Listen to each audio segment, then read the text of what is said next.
Hello out there, and today's video is going to be all about my interactions with Kershaw back at Blade Show 2019.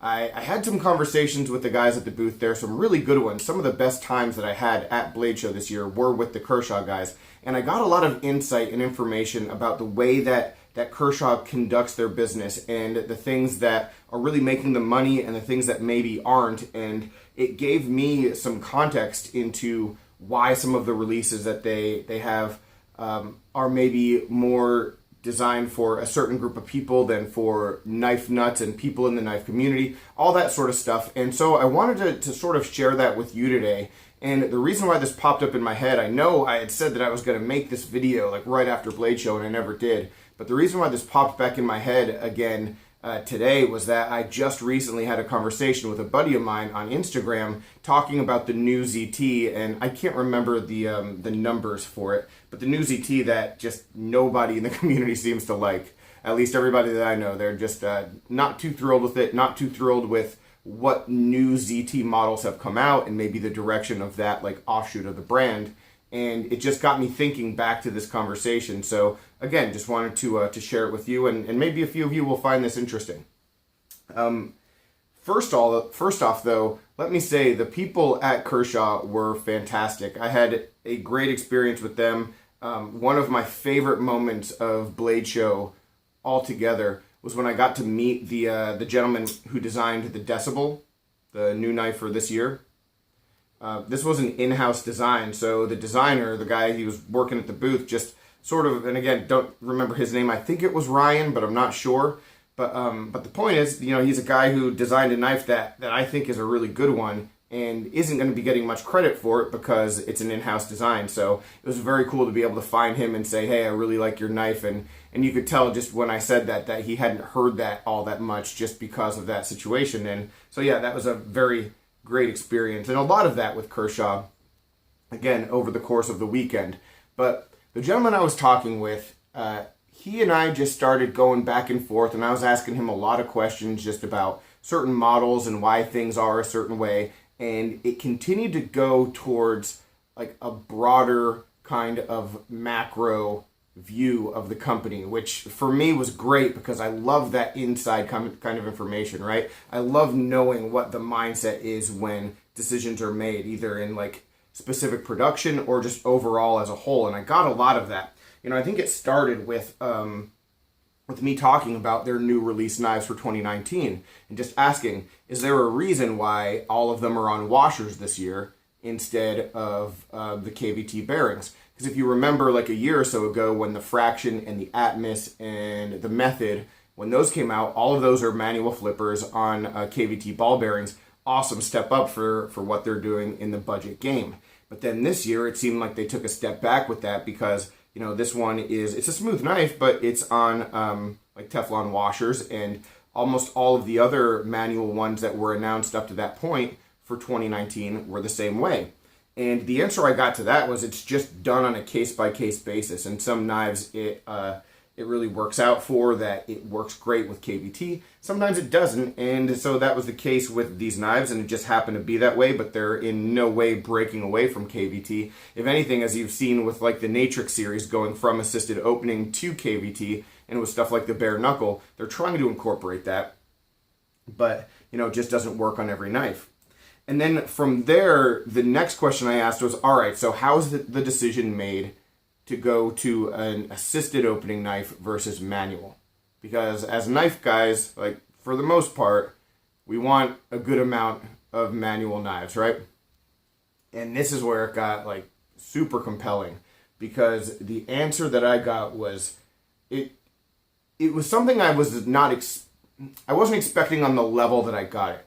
Because basically what I was told was that assisted opening knives for Kershaw outsell manual ones almost 10 to 1.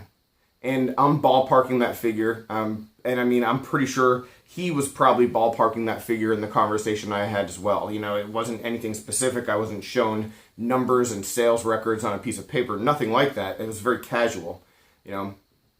But the sales volume for that kind of stuff, especially when you think about Kershaw getting into big box stores like Walmart and like sporting goods stores, Cabela's, wherever they are, like people want assisted opening knives. Not knife people, not necessarily us, but we are, like this, it's really brought to light that we are just a small fraction of the people who are buying knives. Most people who buy knives and use knives, like, let's be real, people you know that aren't watching YouTube videos all the time and aren't all over it on Instagram, like, they're just people who need a tool.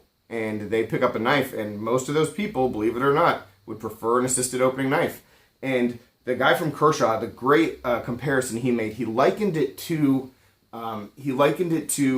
cars, automatic versus manual cars. Meaning that, like, hey, if you're a car guy, like, you probably want a manual car. You know, you have more control over the automobile. It gives you a feeling that an automatic car just won't. But think about if automatics didn't exist. There's probably a lot of people who wouldn't drive. Not you, and maybe, you know, maybe nobody watching this, but think about, like, my grandmother would never have driven if she had to drive a manual. You know, like, there's a lot of people who were introduced and were able to be brought into cars because you were able to use an automatic transmission. And it's sort of the same way with knives.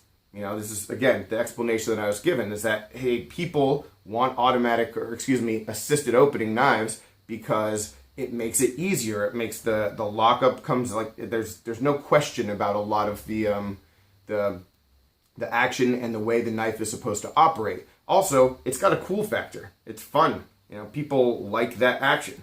So, you know, maybe we don't because we look at the bearings and we look at all that stuff as like a mark of quality and time and craftsmanship, but most people aren't looking at it that way.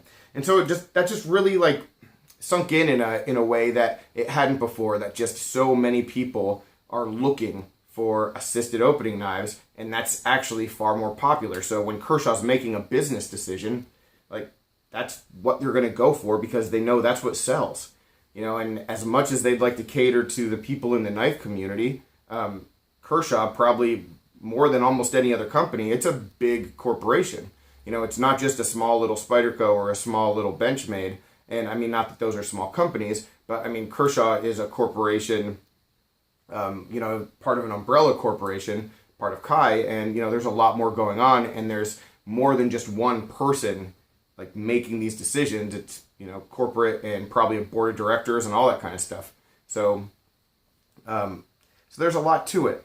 When it comes to ZT, it was the same kind of deal. You know, I was asking, all right, so where does that put us with ZT? You know, why aren't we getting, like, more knives from them more often? Why don't we get more models? Like, what's the plan with ZT? And the answer to that was the exact opposite as the assisted thing. It was ZT, compared to what Kershaw brings in, is almost nothing. It's almost nothing.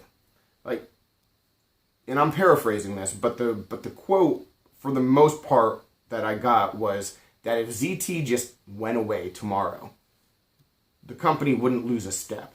Like, what ZT brings to the bottom line versus what Kershaw brings is, like, nothing. Absolutely nothing.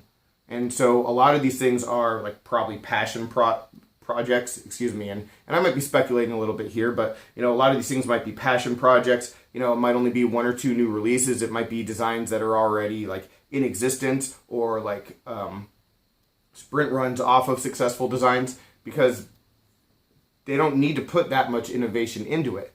And again, this whole conversation just really made me think, as a knife person, that, man, it wasn't that I didn't feel valued, because obviously in this conversation, like, he was enjoying having this talk with me, and, like, we were having a great back and forth, and it wasn't a negative thing from my perspective in any means. It just really gave me an understanding, though, of the world that we live in. Like, the people from Kershaw could not love the knife community any more than they do. Like, bottom line, there's no way. You know, you interact with them at a show, or you send them an email. Even when I've had, you know, situations with them, like a warranty situation that didn't go well, the interaction from them is always positive, and they're always interested in helping. You know, it's just not a perfect system by any means. But what I mean to say is that the people love the knife community, but from a corporate standpoint, there's always that financial responsibility that is a little bit different and a lot of times we can have knives that align, and we'll get, for me, an excellent ZT one year, or the Kershaw bare knuckle, which is where, hey, like the Kershaw needs and the business needs, and then the creative ideas sort of come together. But that isn't always the case. And if you look at, some of the things that they're doing, it makes me appreciate the creativity maybe even more, because there is that corporate mindset that maybe they could make more money if they did something different, but instead they're still trying to give us good products. So I don't want anyone to take this as a negative thing, like this conversation, because again, for me, it wasn't. I'm sure there will be some people who already like have those kinds of feelings about ZT and Kershaw, and by all means, I'm more than happy to communicate with you in the comments about your opinions. But for me, this sort of just made me look at things in a new light. And whether you look at it as a good thing or a bad thing, or like me, you just see it as the reality of the situation, and it makes you, happy to be a knife person in the best knife time that has ever existed, because let's be real, that's where we are. No matter how you look at it, it was just, for me, a really interesting conversation that I wanted to share with you guys. So let me know your thoughts. Any questions, comments, complaints, suggestions, let me know down below. I really appreciate it. Thanks for watching today, guys, and I'll talk with you soon.